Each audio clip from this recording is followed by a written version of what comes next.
Hello folks, but here's a question that no one ever asks themselves. What makes someone influential? Even though he may not hold the highest office? Or what makes some leaders so powerful, but with absolutely no influence? The answer lies somewhere that organizational charts never display. Your network. Because in today's world of leadership, networking does not only define your connections, it defines your power. Here's an example for you. You want to initiate something critical, but somebody is standing in your way. There is information that is not being shared. There are discussions turning into defenses. And all of a sudden, leadership turns into a contest. You find yourself thinking, it's him or me. But stop right there. Because maybe that thought is actually the problem. This is when Maya halts DK in his tracks. She makes an observation that makes us uncomfortable. The problem isn't Rajat. The problem is how you are perceiving the landscape. Because the moment we think that the problem always lies outside, we stop looking within ourselves. We target the leaves, without addressing the root cause. And that's how everything changes. Two maps exist when it comes to organizational politics. According to the first one, take care of yourself. Control the flow of information. Develop alliances by fighting individuals. Win by being victorious over someone else. But there is another map, where the usage of power works differently. You celebrate successes, develop cross-functional alliances, develop trust, and search for results where everybody gets empowered. Same organization, same individuals, different game. Maya then uncovers the hidden lever. Rajat may not be acting obstreperously. It could just be that he relies on sources, which he can't control. Information, budget, approvals, connections, expertise, and now what seemed to be defiance appears to be dependency. That is the difference. Because you no longer ask yourself, how do I beat him? But rather, what does he need? And what do I need?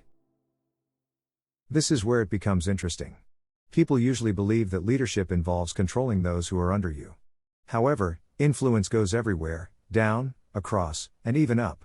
Your boss is important. Your colleagues are important. The team is important. And those whom you do not work directly with, maybe even more important. So don't focus on controlling the hierarchy anymore. Build a movement instead. And here is the twist. DK and Maya move from asking, whose idea wins, to asking, is there a third way?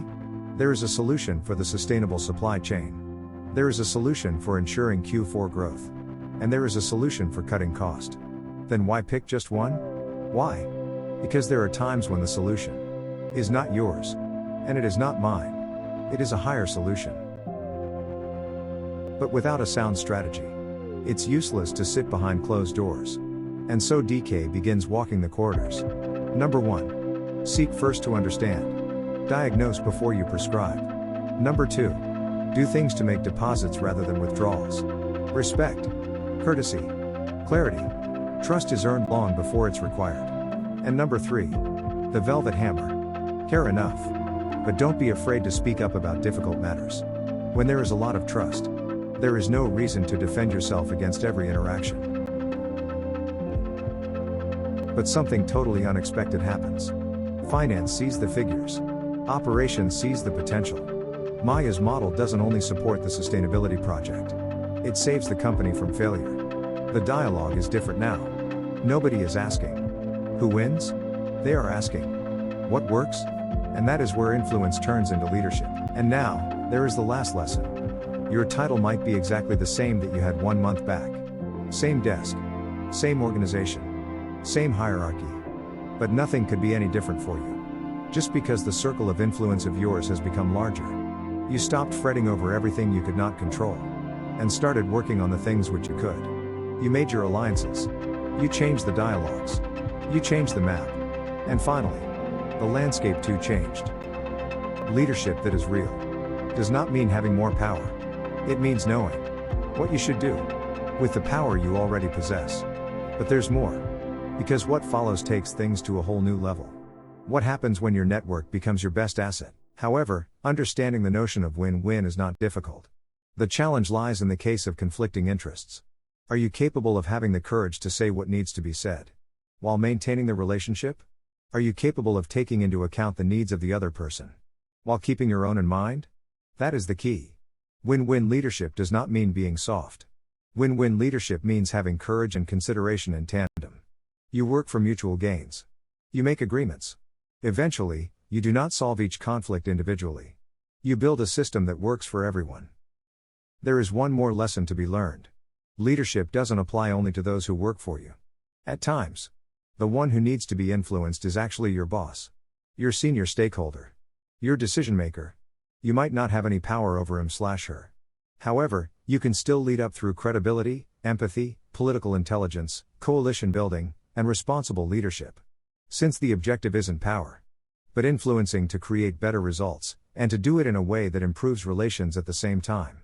That's the difference between engaging in politics and leading consciously. What have we really discovered then? Power, influence, networks, coalitions, credibility, upward leadership, and 4 possibilities for interaction: win/lose, lose/win, lose/lose, or win/win. But the most significant word of all might be the word beneath them all: choice. Choice is available in every interaction. We can leverage influence to manipulate, or we can leverage it to mutually benefit. Since, at the end of the day, network equals net worth. Not necessarily by the number of people you know, but by the value you generate from those connections. I'm DK. And that's my leadership takeaway for you today. In upcoming episodes, Network equals net worth, Chapter 4. Chapter 4. Thank you for watching.